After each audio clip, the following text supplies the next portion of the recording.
Nous sommes le samedi 28 août, la veille du premier triathlon depuis presque 2 ans, le 70.3 de Muskoka.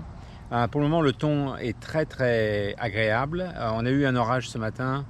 Malheureusement, on annonce de la pluie pour demain matin. On verra ce qui se passe. Ils peuvent se tromper, ça peut être assez rapide, on verra.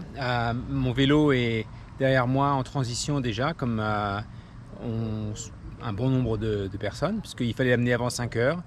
Et puis demain matin, il faudra venir de bonne heure pour amener le reste, amener l'eau, amener les pédales, amener les chaussures, amener le casque et les chaussures de sport, les chaussures de course pour la course. Voilà. Donc on a pris un très bon dîner, bien chargé. Donc maintenant, ça va être préparer les derniers préparatifs et puis se reposer avant demain matin où il y aura un lever de bonne heure une fois de plus. Voilà.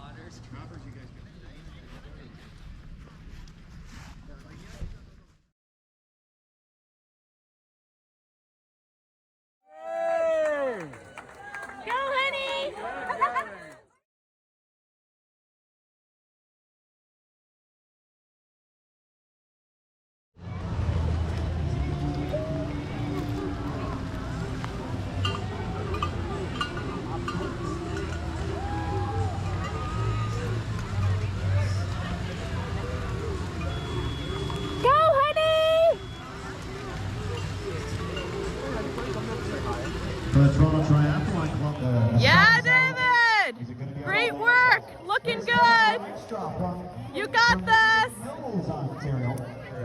And with that sun coming out, athletes Go, honey! there's no Go! You're doing amazing! People can make their way through the Subaru 10 now, enjoy some time over there. Looking amazing! Dale, último jale, venga! Finish strong!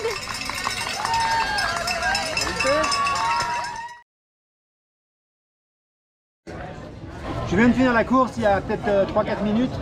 Vraiment une course difficile, beaucoup de la météo contre nous. La natation était correcte, un très bon temps, moins de 36 minutes je pense.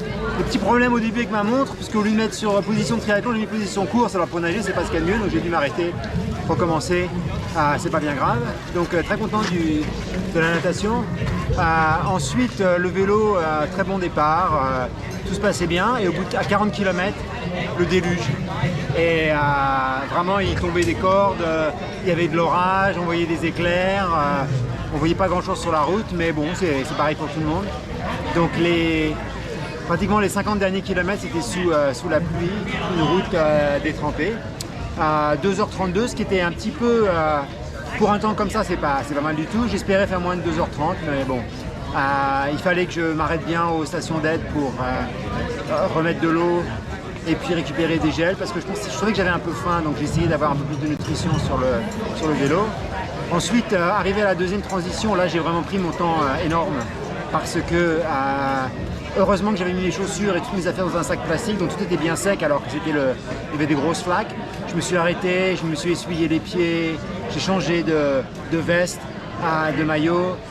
J'ai essuyé les pieds pour essayer de mettre de l'anti-friction, du body glide, ce qui a très bien marché. J'en ai mis beaucoup sur les chaussettes et avec des chaussures toutes sèches, j'ai pas eu de problème d'ampoule, donc je suis très content. Quand j'ai commencé à courir, le premier kilomètre était très bon, 4,33, et après 1 kilomètre, j'ai commencé à avoir des crampes partout dans les quadriceps, les ischios. Je me suis dit, ok, ne panique pas, ralentis, et ça devrait partir après quelques minutes. C'est exactement ce qui s'est passé, il y avait une grande côte, j'ai ralenti. Et après, je me suis dit, je me sentais bien, mais surtout n'accélère pas, parce que tu payeras plus tard. Et puis, le soleil s'est levé, et là, avec toute l'humidité, il fait une humidité à 100% d'humidité. Le soleil, c'est vraiment des conditions très difficiles. Et j'ai ralenti, mais j'ai fait mes arrêts de course pour me reposer comme d'habitude, mais je ne me suis pas arrêté parce que je ne pouvais plus courir. J'ai ralenti beaucoup, je faisais des kilomètres entre 5,15 et 5,30, mais au moins j'avançais. Et puis j'ai pu finir 1h43 le demi-marathon, ce qui est pas mal pour des conditions comme ça et puis l'entraînement que j'ai. Et j'ai fait moins de 5 heures, donc aussi je suis très content de faire moins de 5 heures, 4h58 ou 4h59. Enfin voilà, on va voir les résultats ensuite, voir ce que mes amis ont fait.